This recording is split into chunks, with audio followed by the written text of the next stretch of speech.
दृष्टि आईएएस के current affairs MCQ programme में आपका स्वागत है। दोस्तों, एक नई पहल है जो हमने टुडे जीके के स्थान पर लाई है। उम्मीद करते हैं कि नए कलेवर और नए अंदाज में लाई गई इस पेशकश को आप सराहेंगे भी और ये आपकी तैयारी को धार देगी। तो चलिए शुरुआत करते हैं आज के एपिसोड की पिछले अभ्यास प्रश्न से, जिसमें हमने आपसे पूछा था भारत में किस स्थान पर हैप्लोक्लास्टस नीलगिरी नस पाए जाने की सबसे अधिक संभावना है। आपके ऑप्शन थे option A Uttar Pradesh, option B Madhya Pradesh, option C Jammu Kashmir या फिर ऑप्शन डी तमिलनाडु। तो इस प्रश्न का सही उत्तर है विकल्प डी तमिलनाडु। आप में से कई व्यूअर्स ने इस प्रश्न का एकदम ठीक जवाब दिया था। इसी तरह अपने सुझाव प्रतिक्रिया और जवाब हमें भेजते रहिए, हमें इसका इंतजार रहता है। चलिए अब आगे की बात को एक्सप्लेनेशन से समझते हैं। हाल ही में शोधकर्ताओं ने कहा कि टोरेंट्यूला की एक प्रजाति हाप्लोक्लास्टस नीलगिरी नस निवास स्थान के नुकसान और जलवायु परिवर्तन से खतरे में हो सकती है। हाप्लोक्लास्टस नीलिगिरिनस एक बिल खोदने वाली मकड़ी और टोरेंट्यूला की एक विषैली प्रजाति है। टोरेंट्यूला एक प्रकार की बड़ी बालों वाली मकड़ी है जो थेराफोसिडे परिवार से संबंधित है। ये पश्चिमी घाट की नीलगिरी पहाड़ियों के लिए स्थानिक है। ये पहाड़ियां पश्चिमी घाट पर्वत श्रृंखला का हिस्सा है और दक्षिण भारतीय राज्यों तमिलनाडु, कर्नाटक और केरल तक फैली हुई हैं। इस तरह इस प्रश्न का सही उत्तर होगा विकल्प डी तमिलनाडु। चलिए अब शुरुआत करते हैं आज के एपिसोड की। आज के एपिसोड का पहला प्रश्न है, मीथेन उत्सर्जन के संदर्भ में निम्नलिखित कथनों पर विचार कीजिए।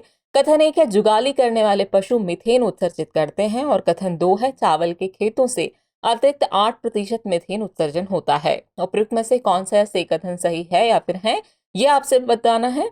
आपके ऑप्शन है केवल एक, केवल दो, एक और दो दोनों या फिर न तो एक और न ही दो। तो इस प्रश्न का सही उत्तर है विकल्प सी, एक और दो दोनों ही कथन सही हैं। चलिए एक्सप्रेशन से आगे की बात को समझते हैं। हाल ही में खाद्य और कृषि संगठन यानी FAO ने पशुधन और चावल प्रणालियों में मीथेन उत्सर्जन शीर्षक से एक रिपोर्ट प्रकाशित की है। रिपोर्ट के मुताबिक चावल के खेतों से अतिरिक्त 8% मीथेन उत्सर्जन होता है, इसलिए कथन 2 सही है। मीथेन सबसे सरल हाइड्रोकार्बन है जिसमें एक कार्बन परमाणु और 4 हाइड्रोजन परमाणु यानी CH4 होते हैं। ये ज्वलनशील है और इसका उपयोग दुनिया भर में ईंधन के रूप में किया जाता है। मीथेन एक शक्तिशाली ग्रीन हाउस गैस है। वैश्विक तापमान की वृद्धि में पिछले 20 साल के दौरान कार्बन डाइऑक्साइड की तुलना में 80% अधिक शक्तिशाली रही है। मीथेन के सामान्य स्रोत तेल और प्राकृतिक गैस प्रणालियां, कृषि गतिविधियां, कोयला खनन और अपशिष्ट हैं। जुगाली करने वाले पशु मीथेन उत्सर्जित करते हैं, इसलिए कथन 1 सही है। इस तरह इस प्रश्न का सही उत्तर है विकल्प सी, यानी 1 और 2 दोनों ही कथन सही है। चलिए अब अगला प्रश्न देखते हैं। खसरा या मीजल्स किसके कारण होता है? आपको बताना है। आपके ऑप्शन है बैक्टीरिया, वायरस, कवक या फिर कीटाणु। तो इस प्रश्न का सही उत्तर होगा विकल्प बी, वायरस। हाल ही में दिल्ली में खसरे के मामलों और मृत्यु दर में उल्लेखनीय वृद्धि दर्ज की गई है। आपको बता दें कि खसरा वायरस मार्बिली वायरस जीनस से जुड़ा हुआ राइबो न्यूक्लियोनिक एसिड वायरस है। यह अत्यधिक संक्रामक बीमारी है। यह वायरस पहले श्वसन तंत्र को संक्रमित करता है और फिर पूरे शरीर में फैल जाता है। खसरे को 2 खुराक वाले टीके के माध्यम से पूरी तरह से रोका जा सकता है। खसरा रुबेला यानी MR टीकाकरण, सार्वभौमिक टीकाकरण कार्यक्रम यानी UIP, मिशन इंद्रधनुष और सघन मिशन इंद्रधनुष खसरे के रोकथाम से जुड़ी कुछ पहल है, इसलिए विकल्प बी सही है। यानी इस प्रश्न का सही उत्तर होगा विकल्प बी, वायरस। अगला प्रश्न है, ग्लेशियर लेक या हिमानी झील के संदर्भ में निम्नलिखित कथनों पर विचार कीजिए। कथन 1 है इन झीलों का निर्माण एक प्राकृतिक प्रक्रिया से होता है। कथन 2 है हिमनद झील विस्फोट बाढ़ यानी GLOF ग्लोव, भूकंप, भारी वर्षा और बर्फ हिमस्खलन सहित विभिन्न कारकों से होती है। उपयुक्त में से कौन सा या से कथन सही है या फिर है, यह आपको बताना है। आपके ऑप्शन है केवल एक, केवल दो, एक और दो दोनों या फिर न तो एक न ही दो। तो इस प्रश्न का सही उत्तर है विकल्प सी, एक और दो दोनों ही कथन सही हैं। इन दिनों सिक्किम ग्लेशियर लेक लोहनक में बादल फटने की घटना के चलते भीषण बाढ़ की चपेट में है। बता दें कि ग्लेशियर लेक या हिमानी झील पानी का एक भंडार होता है जो ग्लेशियर से पैदा होता है। यह आमतौर पर ग्लेशियर की तलहटी में बनती हैं, लेकिन इसके ऊपर, अंदर या नीचे भी बन सकती हैं। ये झीलें अस्थिर होती हैं और इनका निर्माण एक प्राकृतिक प्रक्रिया से होता है, इसलिए कथन 1 सही है। ये झीलें तब बनती हैं जब ग्लेशियर पिघलकर आगे बढ़ते हैं और अपने चारों ओर की मिट्टी और तलछट का अपक्षरण करते चलते हैं, जिससे आसपास की भूमि पर गड्ढे बन जाते हैं। इस दौरान ग्लेशियर का पिघला हुआ जल उन गड्ढों को भर देता है, जिससे एक झील का निर्माण होता है। वहीं बात करें हिमनद झील विस्फोट बाढ़ यानी ग्लोव की, तो ये तब होती है जब इन झीलों की सीमाएं टूट जाती है, जिससे पहाड़ों से पानी का अचानक और बड़े पैमाने पर बहाव शुरू हो जाता है। ग्लोव भूकंप, भारी वर्षा और हिमस्खलन सहित विभिन्न कारकों से शुरू हो सकता है। इस तरह कथन 2 भी सही है। इस तरह इस प्रश्न का सही उत्तर होगा विकल्प सी, 1 और 2 दोनों ही कथन सही हैं। नेक्स्ट क्वेश्चन है, United nation convention against transnational crime यानी यूएनटीओसी के संदर्भ में निम्नलिखित कथनों पर विचार कीजिए। कथन 1 है, ये संयुक्त राष्ट्र द्वारा प्रायोजित एक बहुपक्षीय संधि है। कथन 2 है, भारत सरकार ने अभी तक इसकी पुष्टि नहीं की है। उपयुक्त में से कौन सा सही कथन सही है या फिर है, यह आपको बताना है। आपके ऑप्शन है केवल 1, केवल 2, 1 और 2 दोनों, या फिर न तो 1 न ही 2। तो इस प्रश्न का सही उत्तर है विकल्प ए, केवल 1 कथन ही सही है। हाल ही में फिक्की कैस्केड द्वारा hidden streams linkage between illicit markets, financial flow, organised crime and terrorism शीर्षक से एक रिपोर्ट जारी की गई। इस रिपोर्ट में United nation convention against transnational crime यानी यूएनटीओसी के कई देशों द्वारा पालन नहीं किए जाने की बात की गई है। यूएनटीओसी के बारे में बात करें तो इसका पूरा नाम United nation convention against transnational crime है, जिसे हिंदी में अंतर्राष्ट्रीय संगठित अपराध के खिलाफ संयुक्त राष्ट्र सम्मेलन कहा जाता है। ये संयुक्त राष्ट्र द्वारा प्रायोजित एक बहुपक्षीय संधि है जिस पर 2000 में हस्ताक्षर किए गए थे, इसलिए कथन एक सही है। यूएनटीओसी पारस्परिक कानूनी सहायता और प्रत्यर्पण के लिए संरचनाएं बनाता है, साथ ही कानून प्रवर्तन सहयोग को प्रोत्साहित करता है।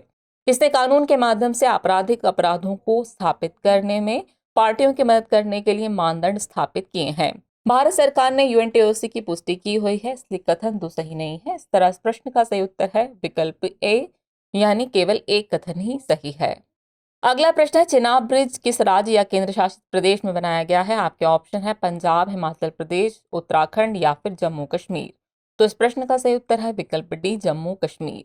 हाल ही में सामने आई जानकारी के मुताबिक सरकार जल्द ही दुनिया के सबसे ऊंचे स्टील आर्च रेल पुल चिनाब ब्रिज को एक पर्यटक स्थल के रूप में विकसित कर लेगी। बता दें कि चिनाब ब्रिज जम्मू कश्मीर के रियासी शहर में चिनाब नदी पर बनाया गया है। चिनाब नदी के बारे में बात करें तो हिमाचल प्रदेश राज्य के लाहौल और स्पीति जिले में ऊपरी हिमालय से निकलती है। ये नदी लाहौल और स्पीति जिले में केलोंग से 8 किलोमीटर दक्षिण पश्चिम में तांडी में दो नदियों चंद्रा और भागा के संगम से बनती है। भागा नदी सूरताल झील से निकलती है जो हिमाचल प्रदेश में बारालाचाला दर्रे से कुछ किलोमीटर पश्चिम में स्थित है। चंद्रा नदी उसी दर्रे के पूर्व में यानी चंद्रताल के पास ग्लेशियरों से निकलती है। इस नदी के प्रवाह की बात करें तो सिंधु नदी में बहने से पहले ये जम्मू और कश्मीर के जम्मू क्षेत्र से होकर पंजाब, पाकिस्तान के मैदानी इलाकों में बहती है।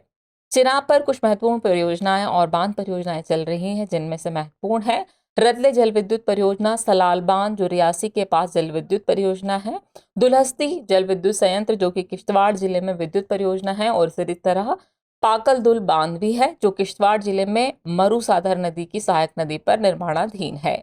इस तरह इस प्रश्न का सही उत्तर होगा विकल्प डी, जम्मू कश्मीर। चलिए अगला प्रश्न देखते हैं। बोजन्ना कोंडा के संदर्भ में निम्नलिखित कथनों पर विचार कीजिए। कथन 1 है, ये आंध्र प्रदेश राज्य में स्थित है। कथन 2 है, यह स्थान बौद्ध धर्म के 3 चरणों हीनयान, महायान और वज्रयान की विशेषताओं को दर्शाता है। उपयुक्त में से कौन सा सही कथन सही है या फिर है, यह आपको बताना है। आपके ऑप्शन है केवल 1, केवल 2, 1 और 2 दोनों, या फिर न तो 1 न ही 2। तो इस प्रश्न का सही उत्तर है विकल्प सी, 1 और 2 दोनों ही कथन सही हैं। हाल ही में केंद्र सरकार ने बोजन्ना कोंडा स्थल पर भू निर्माण और पर्यटक सुविधाओं के विकास के लिए 7.30 करोड़ रुपए को मंजूरी प्रदान की है। आपको बता दें कि बोजन्ना कोंडा आंध्र प्रदेश राज्य में स्थित एक स्थान है, इसलिए कथन एक सही है। इस स्थल की खुदाई 1906 में अलेक्जेंडर रिम के नेतृत्व में की गई थी। इसका मूल नाम बुद्धनी कोंडा या बुद्ध की पहाड़ी था, जो समय के साथ भोजन्ना कोंडा हो गया। इस स्थान से समुद्रगुप्त काल से संबंधित सोने का सिक्का, चालुक्य राजा कुब्जा विष्णुवर्धन के तांबे के सिक्के, आंध्र सातवाहन के सिक्के और मिट्टी के बर्तनों की खोज की गई थी। और आखिरी में इस स्थान की विशेषताओं की बात करें तो इस स्थान की विशेषता यह है कि ये बौद्ध धर्म के तीनों चरणों हीनयान, महायान और वज्रयान की विशेषताओं को दर्शाता है, इसलिए कथन 2 सही है। पहाड़ी पर एक बड़ी 2 मंजिला गुफा है। इस स्थल पर भगवान गणेश के सिर पर शंख पहने हुए काल भैरव की एक मूर्ति और एक बौद्ध भिक्षु हरती की मूर्ति भी मिली है। बोजन्ना कोंडा के पश्चिम में एक और पहाड़ी लिंगला कोंडा या लिंगला मेट्टा मौजूद है। बता दें कि जावा में बाराबोदूर में बौद्ध मंदिर का निर्माण लिंगला मेट्टा की संरचनाओं की तर्ज पर किया गया है। इस तरह इस प्रश्न का सही उत्तर है विकल्प सी, 1 और 2 दोनों ही कथन सही हैं। अगला प्रश्न है, हाल ही में किसे क्वांटम डॉट्स की खोज के संदर्भ में रसायन का नोबेल पुरस्कार प्रदान किया गया है? आपके ऑप्शन है मोंगी जी बाविंडी, लुइस ई ब्रूस, एलेक्सी आई एकिमोव या फिर उपयुक्त सभी। तो इस प्रश्न का सही उत्तर है विकल्प डी, उपयुक्त सभी। हाल ही में रसायन विज्ञान के क्षेत्र में वर्ष 2023 का नोबेल पुरस्कार क्वांटम डॉट्स की खोज और संश्लेषण के लिए प्रदान किया गया है। यह पुरस्कार मोंगी जी बावेंडी, लुइस ई ब्रूस और एलेक्सी आई एकिमेव को प्रदान किया गया है, इसलिए विकल्प डी सही है। क्वांटम डॉट्स यानी क्यूडी के बारे में बात करें तो क्वांटम डॉट्स को कृत्रिम परमाणु भी कहा जाता है। ये अर्धचालक नौकण होते हैं जिनमें उनके छोटे आकार के कारण अद्वितीय ऑप्टिकल और इलेक्ट्रॉनिक गुण होते हैं। इन कणों को पहली बार 1970 के दशक में सिद्धांतित किया गया था और फिर 1980 के दशक की शुरुआत में सफलतापूर्वक संश्लेषित किया गया था। अर्धचालक पदार्थ जैसे कैडमियम सेलेनाइड, कैडमियम सल्फाइड और इंडियम आर्सेनाइड के नैनो कणों या किसी अन्य अर्धचालक पदार्थ में क्यूडी के गुण पाए जाते हैं। गौरतलब है कि संश्लेषण के दौरान क्यूडीज के आकार और संरचना को नियंत्रित कर विभिन्न अनुप्रयोगों के लिए उनके गुणों को तैयार करने की अनुमति प्राप्त की जा सकती है। इस तरह इस प्रश्न का सही उत्तर होगा विकल्प डी, उपर्युक्त सभी। अगला प्रश्न है, राष्ट्रीय निवेश और अवसंरचना कोष के संदर्भ में निम्नलिखित कथनों पर विचार कीजिए। कथन 1 है, इसे वर्ष 2018 में स्थापित किया गया था। कथन 2 है, ये वैश्विक और घरेलू संस्थागत निवेशकों के सहयोग से भारत सरकार द्वारा संचालित है। उपयुक्त में से कौन से कथन सही है या फिर है, यह आपको बताना है। आपके ऑप्शन है केवल एक, केवल दो, एक और दो दोनों, न तो एक न ही दो। तो इस प्रश्न का सही उत्तर है विकल्प बी, केवल दो कथन ही सही है। हाल ही में national investment and infrastructure fund यानी NIIF ने भारत जापान फंड के लिए Japan bank for international corporation यानी JBIC के साथ सहयोग किया है। National investment and infrastructure fund यानी NIIF के बारे में बात करें तो यह भारत का पहला सॉवरेन वेल्थ फंड यानी SWF है, जिसे वर्ष 2015 में स्थापित किया गया था, इसलिए कथन एक सही नहीं है। ये एक निवेशक स्वामित्व वाला फंड मैनेजर है।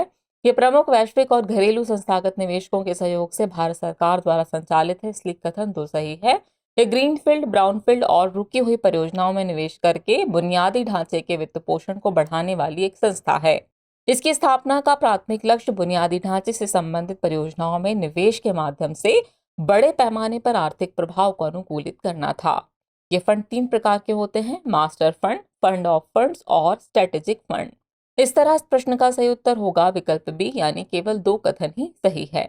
चलिए अब हम पहुंच गए एपिसोड के अंतिम प्रश्न पर। तो अंतिम प्रश्न है, भारतीय संविधान का कौन सा अनुच्छेद अंतरराज्यीय नदी जल विवाद समाधान से संबंधित है? आपके ऑप्शन है अनुच्छेद 226, अनुच्छेद 216, अनुच्छेद 262 या फिर अनुच्छेद 282।